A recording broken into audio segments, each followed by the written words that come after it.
bugün də İsraillə birbaşa müharibədə olduğu bir vaxtda Azərbaycanın İrandan fərqli olaraq tam neytral bir mövqe sərgilədiyi bir vaxtda İran hələ də bu müharibənin günahkarı kimi Azərbaycanı görməkdədir. Özünün səhər televiziyasında həm də çox təəssüf doğurucu bir məqamdır ki, bizim öz dilimizdə, Azərbaycan dilində bizə qarşı bu cür bədnam ifadələr işlədilir. Hakimiyyətimizə qarşı, dövlətimizə qarşı, cəmiyyətimizə, xalqımıza qarşı.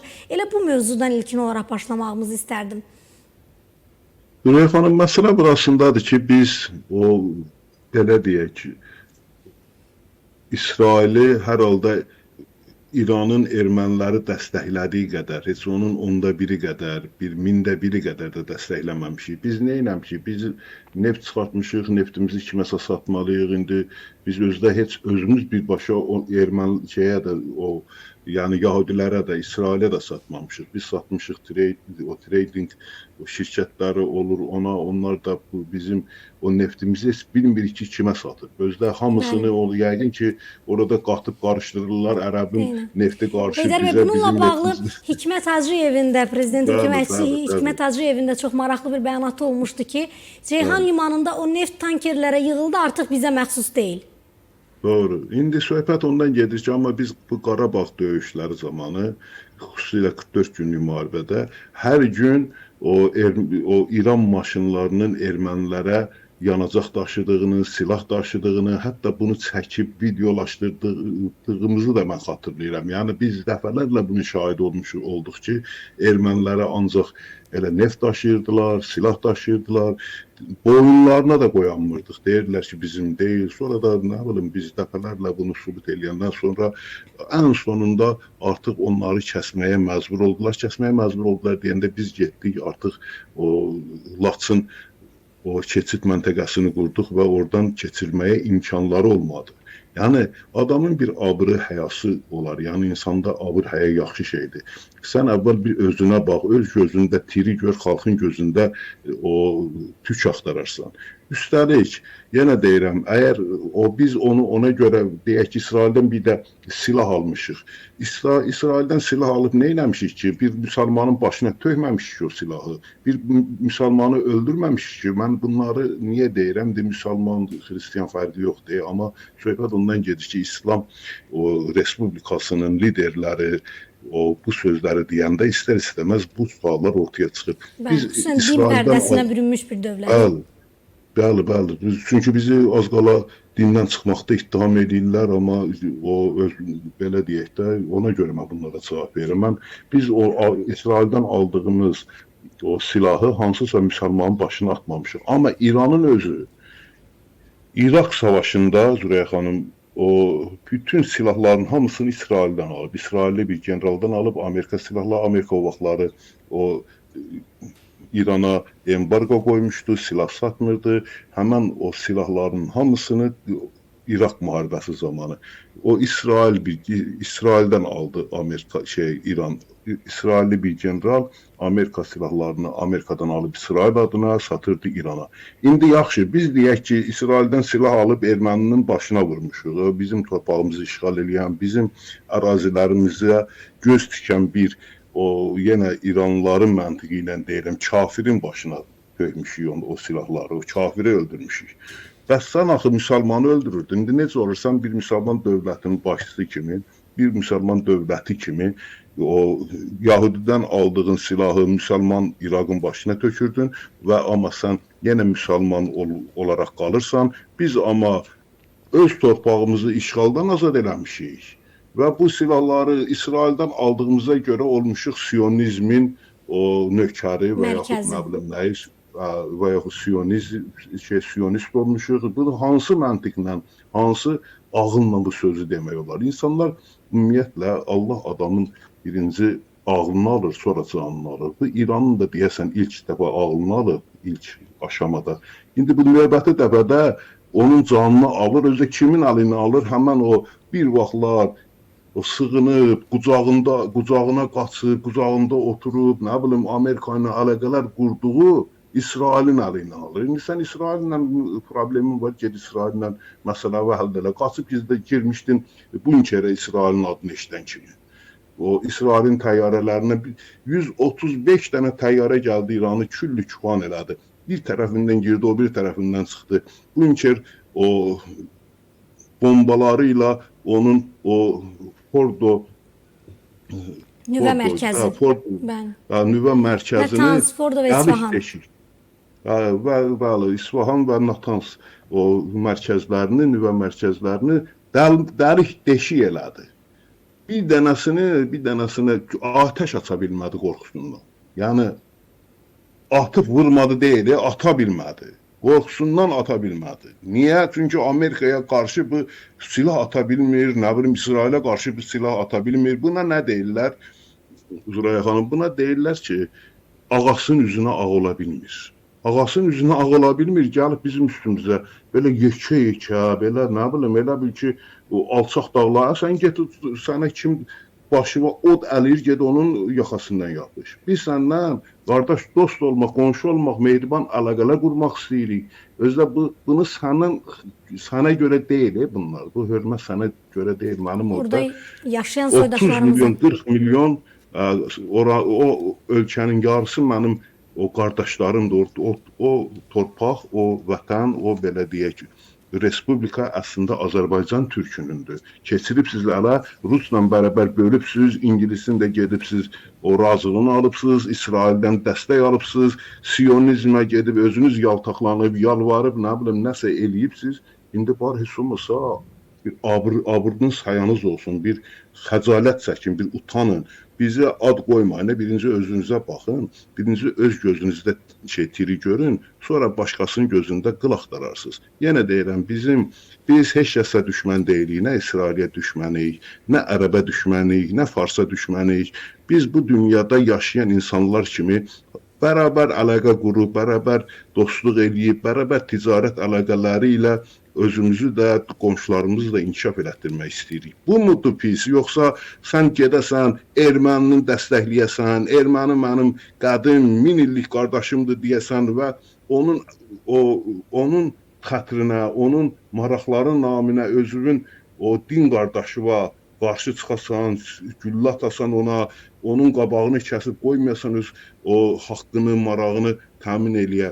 44 günlük müharibədən sonra bizimlə biz elə bilirdik əvvəl ermənilərdir. Ermənistan arasında bir döyüş oldu. 100-dən artıq bizim o oğullarımız, mərd oğullarımız, əskərlərimiz öldü, şəhid oldu. Sonra məlum oldu ki, bunları eləyən əslində yəni erməni orada iştirak eləməyib. Həmən əməliyyatı Sepah keçiribdi.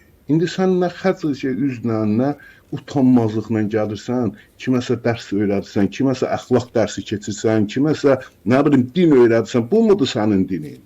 Sən get hələ birinci özünün dininin nə olduğunu ayırd elə.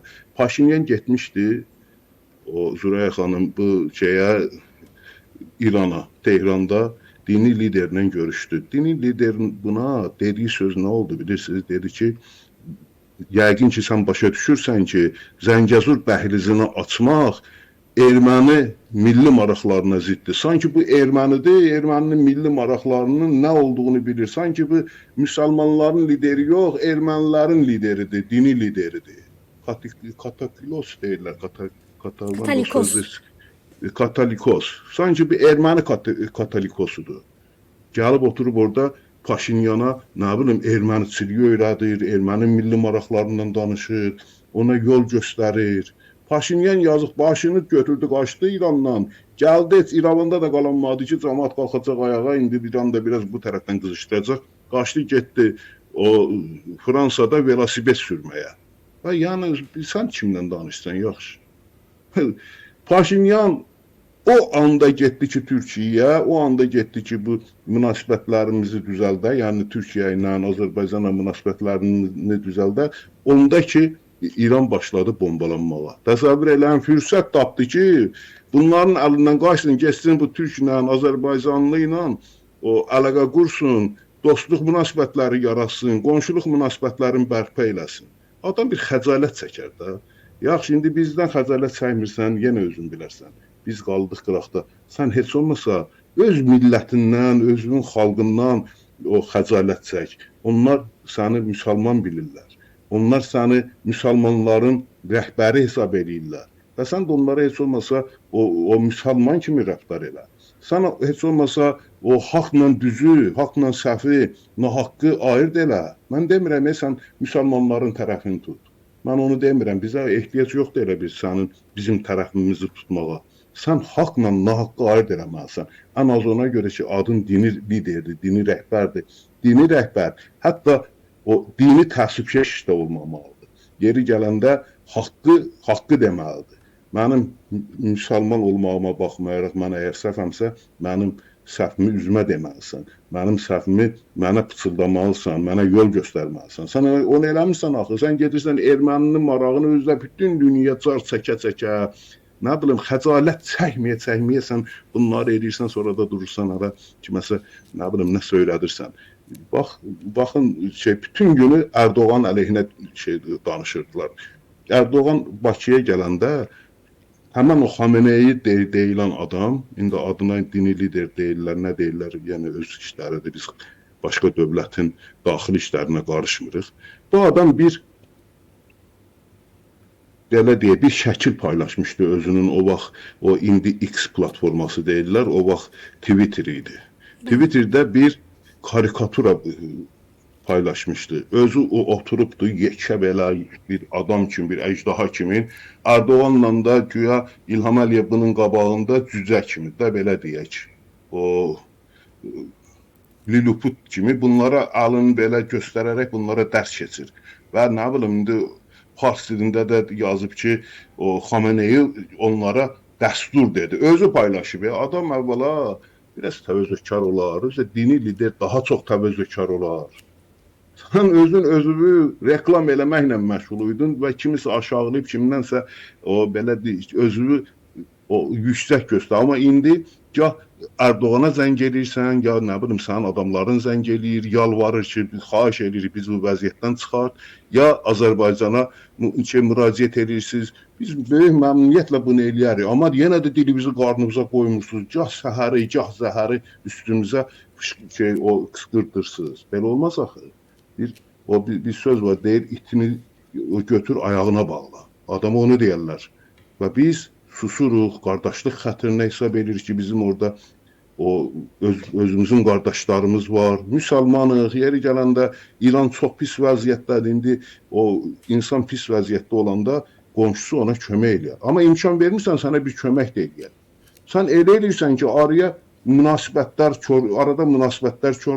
korlanır, aramıza böyük problemlər girir, böyük insidentlər baş verir, qalmaqallar girir. İstər-istəməz bizim liderlər də xarici dövlətlərə ağız aça bilmir sənə görə. Deyən kimi onda da deyirlər ki, sən niyə onu müdafiə edirsən? Sənə falan vaxtda falan söz demişdi. Sənin karikaturalı balaca bir o Lilliput kimi göstərirdi, özünü də əcdaha kimi.